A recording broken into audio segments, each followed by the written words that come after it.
देता, परंतु कुछ समय के लिए तो वो सब पास में आते और धीरे धीरे करके समय जैसे जैसे बीतता गया, कोई उसकी पुकार नहीं सुनता, न पहला, न दूसरा, न तीसरा, न बहुवे। जब वो लेटा लेटा वो व्यक्ति विचार करता कि मैंने परमात्मा की इतनी सेवा करी, मैंने इतने पाठ पूजा करी, परंतु मेरी सेवा के लिए मेरा कोई भी बेटा नहीं आता। व्यक्ति लेटा लेटा बड़ा उदास हो गया और सोचता रहा, मेरी भक्ति का क्या फायदा। कुछ समय पश्चात उसने फिर बेटों को आवाज लगाई। तुरंत एक हाथ आया और उसे पकड़ा और उठाया, उसे नहलाया धुलाया, रोटी खिलाई और उसके शौच के सभी कार्य किए। एक दिन गया, 2 दिन गया, अब रोज का यही कार्य हो गया। उस व्यक्ति को उठाता वो हाथ और बैठाता और सभी उसके कार्य कराता। अब बूढ़े को आश्चर्य हुआ कि मैं बेटों को इतनी आवाज लगाता, वो सुनते नहीं, और अब तो मेरी आवाज लगाने से पहले ही मेरे सभी कार्य पूरे हो जाते हैं। जब उसने आवाज लगाई अपने बेटे को, तो फिर से वो हाथ आया, वो व्यक्ति आया और उसको उठाया और उसके सभी कार्य कराने लगा, नहलाया धुलाया, रोटी खिलाई। तो उस बूढ़े व्यक्ति ने उस व्यक्ति का हाथ पकड़ लिया कि तू मेरा बेटा नहीं हो सकता, मेरे तीनों बेटों में से कोई इतना अच्छा नहीं है जो मेरी आवाज लगाने से पहले मेरे कार्यों को करते। तू कौन है, मुझे बता तो सही। तो उस कमरे में अलौकिक उजाला हुआ, परमात्मा की रोशनी आई। उसने कहा कि मैं वही हूँ जिसकी तू प्रार्थना करता रहता है, जिसको तू पुकारता रहता है। मैं ईश्वर हूँ, मैं परमात्मा हूँ। उसने कहा कि तुम मेरे सारे कार्यों को करते हो। कि हाँ, कि परमात्मा तुम्हारी कृपा इतनी सर्वोपरि नहीं है जो मेरे इन कर्मों को काट दे। परमात्मा ने कहा मेरी कृपा सर्वोपरि है, तुम्हारे कर्मों को बिल्कुल एकदम 1 मिनट में काट देगी, परंतु क्या ये प्रारब्ध, ये कर्म तुम्हारे द्वारा किया गया है और ये कर्म तुम्हें ही भोगना पड़ेगा। यदि इस जन्म में मैं तुम्हारे कर्मों को काट देता हूँ तो तुम्हें फिर से अगला जन्म लेना पड़ेगा और अपने प्रारब्ध को स्वयं भोगना पड़ेगा।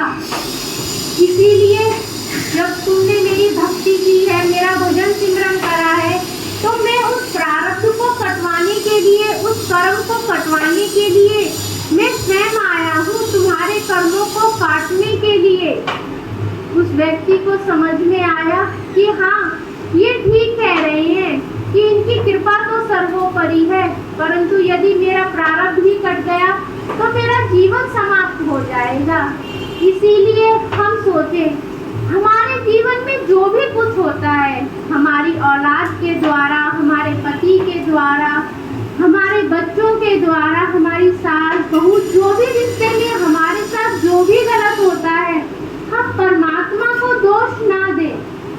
हम परमात्मा को दोष ना दें कि परमात्मा ने हमारे साथ ऐसा करा है। नहीं, आप भी सब माता पिता हैं, सभी हैं आप। यदि कहते हैं परमात्मा ने हमारे भाग्य में बहुत गलत लिखा है। आप सभी जब भी कुछ भी गलत होता है तो कहते हो कि परमात्मा ने हमारे साथ गलत करा है। नहीं, आप सोचो, यदि आपको अपने बच्चों का भाग्य लिखने के लिए दिया जाए तो आप अपने बच्चों का भाग्य कैसा लिखोगे?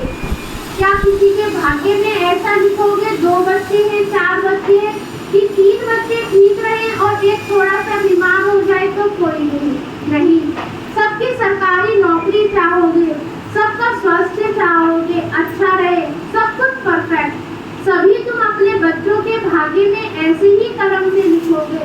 फिर ऐसा क्यों सोचते हो परमात्मा में हमारे माता पिता हैं कि वो हमारे भाग्य में गलत लिख सकते हैं? नहीं, परमात्मा ने तो सबको एक जैसा बनाया है और वो सबके लिए अच्छा ही लिखना चाहते हैं, परंतु भाग्य अपने दिमाग से निकाल दो कि परमात्मा हमारा भाग्य लिखता है। नहीं, यदि वो भाग्य लिखता तो हमारा भाग्य परफेक्ट होता, मगर जो भाग्य लिखा जाता है वो भाग्य हमारे ही कर्मों द्वारा लिखा जाता है। जैसा किसी के साथ करके आते हैं वैसा ही हमें भोगना पड़ता है। चाहे वो भोगना हमारे बच्चे के साथ हो, हम बच्चे के साथ पिछले जन्म में कुछ गलत करके आए हैं तो वो इस जन्म में हमारा बच्चा बन के आ गया है, भोगना हमें वही भोगनी है।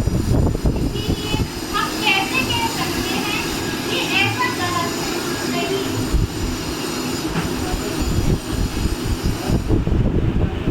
हमारा कर्म ही हमारा भाग्य है।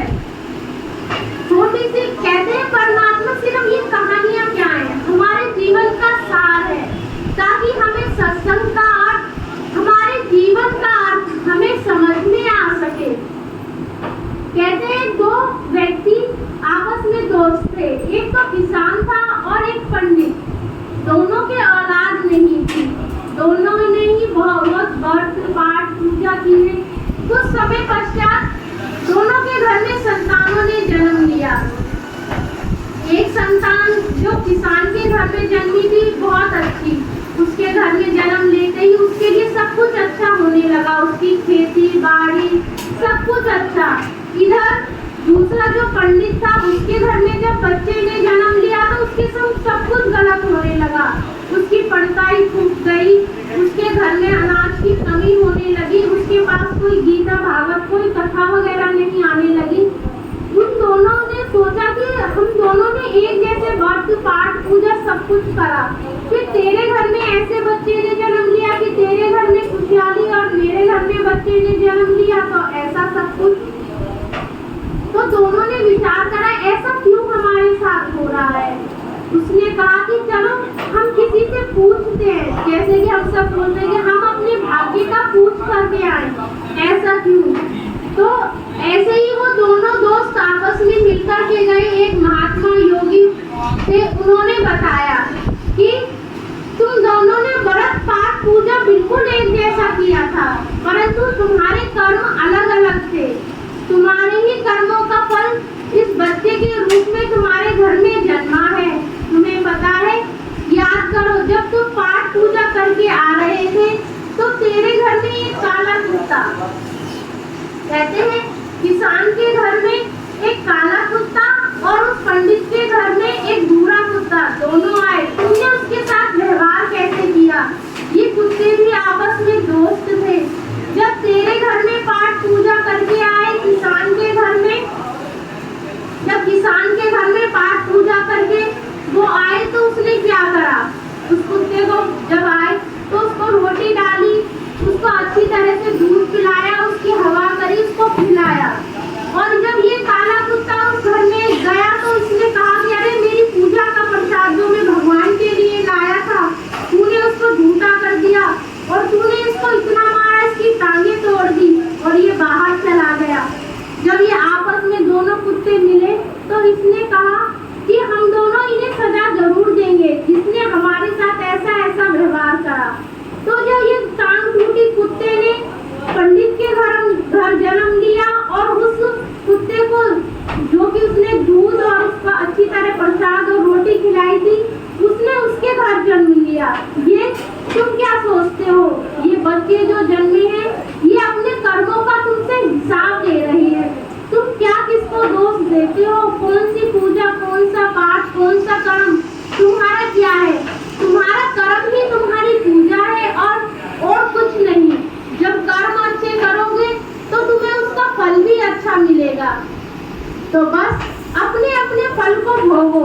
ये औलाद सिर्फ तुम्हें भुगतवाने के लिए आई है, इसीलिए तुम दोनों अपने अपने कर्मों को भोगो इस औलाद के माध्यम से। तो हम भी समझें कि हम किसी और को दोष न दें, सिर्फ हम अपने कर्मों को दोष दें कि आज हमारे घर में कौन से बच्चे ने जन्म लिया है। कोई बच्चा जन्म लेता है कितनी खुशियाँ होती हैं। कहते हैं बच्चा एक जैसा ही होता है, चाहे पहला हो, दूसरा हो, तीसरा हो, मगर पिछले जन्मों के उसके हमारे साथ हिसाब अलग अलग होते हैं। इस जन्म में वो बेटा बन के आ गया, बेटी बन के आ गई, कुछ भी बनकर आ गया, मगर हिसाब तो हमारा पिछला है जो हमें चुकाना है। इसीलिए हम सोचे उस हिसाब को हम चुकाएं बड़े ही प्यार से, मोहब्बत से। जो दुख हमने उनको पिछले जन्म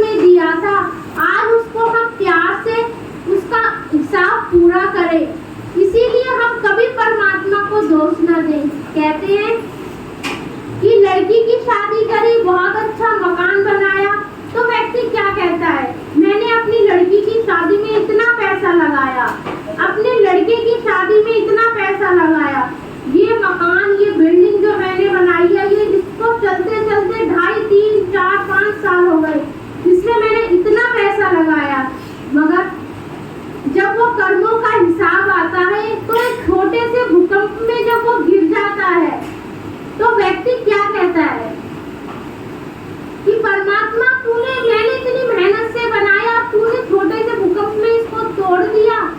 तो परमात्मा का क्या कहना है, वो समझाते हैं कि जब महल तूने बनाया तो तोड़ने का जिम्मा तूने मुझे क्यों दे दिया। जब लड़की की या लड़के की शादी तूने इतनी धूमधाम से की, इतना पैसा लगाया, सारी कुंडलियां तूने मिलवाई, सब कुछ तूने किया, मगर आज उसको कर्मों के माध्यम से लड़का या लड़की कोई भी खत्म हो जाए तो परमात्मा तूने बुरा कर दिया। तो मैंने कहाँ बुरा किया, तेरे कर्म ने ही तो सब कुछ बुरा किया है। तू दोष देने के लिए तो परमात्मा और सब कुछ अच्छा करने के लिए मैं स्वयं खुद, मकान बनाने के लिए मैं स्वयं खुद, और औलाद की शादी करने के लिए मैं स्वयं खुद, और बुरा करने के लिए परमात्मा।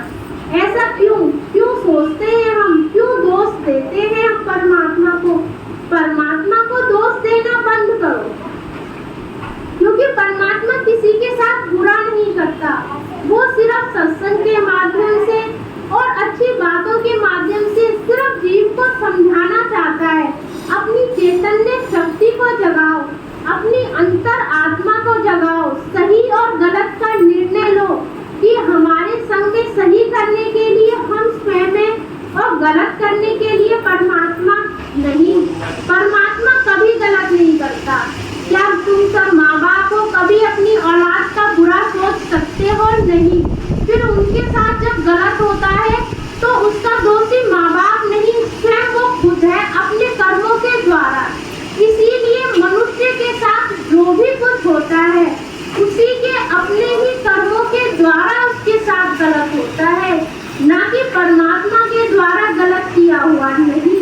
सिर्फ परमात्मा कहते हैं कि मैं सत्संग के माध्यम से सिर्फ व्यक्ति को समझा सकता हूँ कि हमें अपने जीवन में अपना आचरण, अपना विचार, हमें अपना कैसा करना है, अपना आचरण सही रखना है, दूसरों से हमें अपना व्यवहार कैसा रखना है, ये सब हमें करना है कि हम किस प्रकार अपने जीवन को सही और सही तरीके से उस जीवन को हम जी सके। परमात्मा कहते हैं सिर्फ मेरे 2 वचन हैं, कहते हैं ना मेरी कोई रीति है, ना मेरा कोई रिवाज है, ना मैं कोई स्वयं धर्म हूँ। बनाने वाले तुम स्वयं हो। किसी ने अपने आप को हिंदू बना लिया, साड़ी पहन ली, बिंदी लगा ली, सिंदूर लगा लिया तो स्त्री बन गई हिंदू। यदि उसी में बुर्का पहन लिया तो वो बन गई मुस्लिम।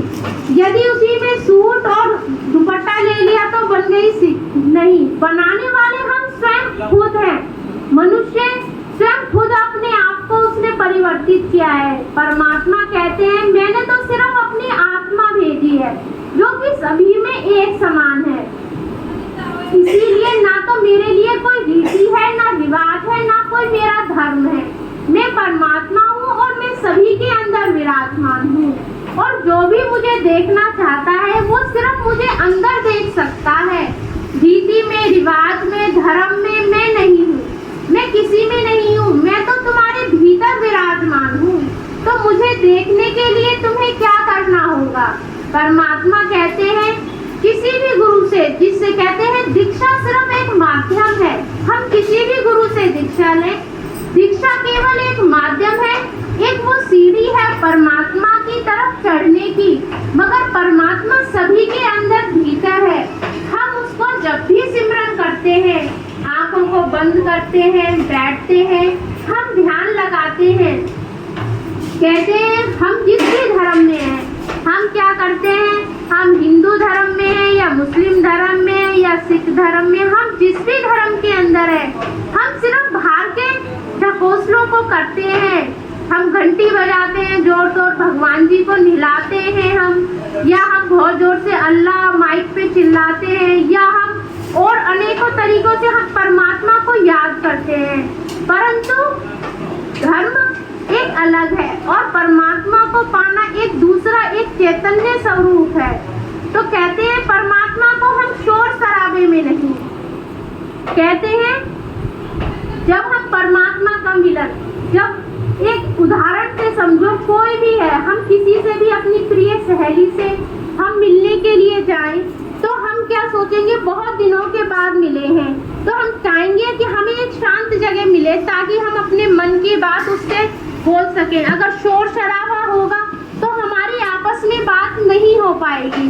हमें एक शांत जगह चाहिए जिसमें वो मेरी सुन सके और मैं उसकी सुन सकूं। तो परमात्मा कहते हैं मैं तुम्हारी सुन सकूं और तुम मेरी सुन सको, इसके लिए हमें क्या करना है। हमारे पास 5 इंद्रियां दी गई हैं। सबसे पहले क्या है, कहते हैं धर्म कुछ भी बताता है, कैसे भी अपनी पाठ पूजा करने का जो भी उसका अलग धर्म है, जिस भी धर्म में जैसे भी परमात्मा को हम याद करते हैं, परंतु जो सही तरीका है, और तुम भी जानते हो कि हम किसी से यदि हमें वार्तालाप करनी होगी तो क्या शोर शराबे में कर सकोगे, नहीं। परमात्मा कहते हैं सत्संग के माध्यम से कहते हैं कि हमारी 5 इंद्रियां हैं। सबसे पहली क्या है, हमारी आँख। दूसरी क्या है, पहले सबसे पहले जब हम भजन पे बैठते हैं तो हमें अपनी आँखों को बंद करना है। एक इंद्रिय हमारी अंदर की ओर गई, दूसरी इंद्रिय हमारी नाक। जब हम अगरबत्ती नहीं जलेगी, धूपबत्ती नहीं जलेगी, किसी की महक हमारे पास ना हो तो हमारी दूसरी इंद्रिय हमारे अंदर गई। तीसरी इंद्रिय क्या है, हमारा मुख। यदि मुख में हमारा किसी का स्वाद नहीं होगा, उस समय जब हम ध्यान पर बैठे तो हमारा मुख, हमारी जीवा भी अंदर होगी, तो वो तीसरी इंद्रिय हमारे अंदर गई। पहली आँख, दूसरी नाक, तीसरी कान और तीसरा मुख और तीसरा हमारे हुए कान। जब शांत वातावरण होगा, कुछ भी शोर शराबा नहीं होगा, तो हमारी चौथा हमारा कान, तो वो इंद्री भी हमारी सुनने की इंद्री भी हमारे अंदर गई। पांचवी, जब हम किसी के स्पर्श में नहीं होंगे। पांचवी हमारी त्वचा, जब हम किसी के स्पर्श में नहीं होंगे, अलग होंगे शांति पूर्वक। जब ये पांचों इंद्रियों को हम अपने अंदर में काबू करके, किसी भी पांचों इंद्रियों को अपने अंदर लेके जब हम परमात्मा के स्वरूप का ध्यान करेंगे, तब उस चैतन्य स्वरूप का हमें ज्ञान होगा। जब हम ध्यान पर बैठेंगे तो ये सब चीजें हमारे पास ना हो। इसीलिए आप सत्संग है, यहाँ पे ना तो कोई धूप बत्ती है, ना अगरबत्ती है, ना कोई दिया है, कुछ भी नहीं है। ये पांचों इंद्रियां हमारे अंदर में है और इसको हम अपने अंदर में स्पर्श करके, अभी भी आंखें बंद करके हम परमात्मा के स्वरूप का कितना अच्छा दर्शन कर सकते हैं। ये तो परमात्मा की असीम कृपा है जो कि हमें सब कुछ, हमें ध्यान में, हमें सबके साथ बोलते हुए, सबके साथ कुछ भी करते हुए, और हमें स्पष्ट है उनका स्पर्श हमारे साथ है।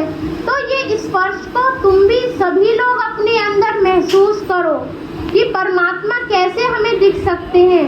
परमात्मा तो निराकार है, कहते हैं परमात्मा एक शक्ति है, परमात्मा निराकार है, उसका कोई स्वरूप नहीं है, स्वरूप तो हमने उसे दे रखा है। कहते हैं कहते हैं हम सब चीज का बखान कर सकते हैं। अभी राम की तुम्हें व्याख्या करी जाए तो हम राम का बखान कर सकते हैं। राम ऐसे हैं, राम के हाथ में धनुष है, उन्होंने पीताम्बर पहन रखा है। कृष्ण के बारे में कहें, उन्होंने बांसुरी ले रखी है।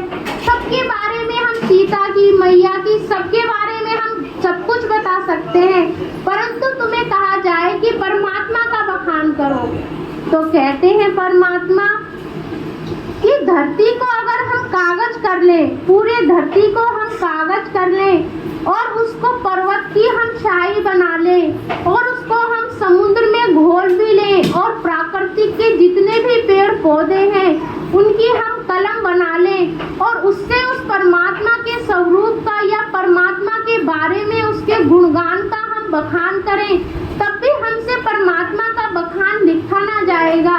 क्योंकि जो परमात्मा का जो स्वरूप है, जो अंदर दिखाई देता है भजन के माध्यम से, वो अतुल्य है, अवर्णनीय है, उसका वर्णन नहीं किया जा सकता, उसकी तुलना नहीं की जा सकती, उसकी कोई तुलना ही नहीं है, उसका कोई बखान ही नहीं है।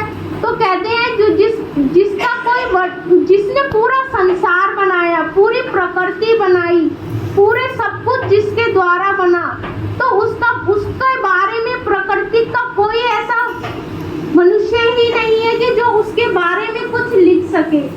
कोई भी नहीं है, कोई शाही नहीं है, कोई कलम नहीं है, कोई कागज नहीं है, सब कुछ उसके लिए कम है। उसका बखान यदि हम करने बैठे तो सब कुछ खत्म है, उसके आगे कुछ नहीं, क्योंकि उसका स्वरूप ही निराला है। उसके स्वरूप को तो सिर्फ हम भजन के माध्यम से अपने अंदर महसूस कर सकते हैं, उसको जान सकते हैं, उसको पहचान सकते हैं। इसीलिए परमात्मा कहते हैं मनुष्य को अपने जीवन में से, अपने दिनचर्या में से कुछ समय परमात्मा के ध्यान में भी लगाना है। हम जिस भी धर्म में जन्मे हैं, अपने धर्म का पालन करो। जिस भी धर्म में हम जन्मे हैं, परमात्मा ये नहीं कहता कि अपना धर्म छोड़ दो, धर्म परिवर्तित करो, नहीं। जिस भी धर्म में हम जन्मे हैं, अपने धर्म का पालन करो, परंतु अपने उस 24 घंटे में से इन 5 इंद्रियों को अपने अंदर काबू करके जिस भी गुरु से हम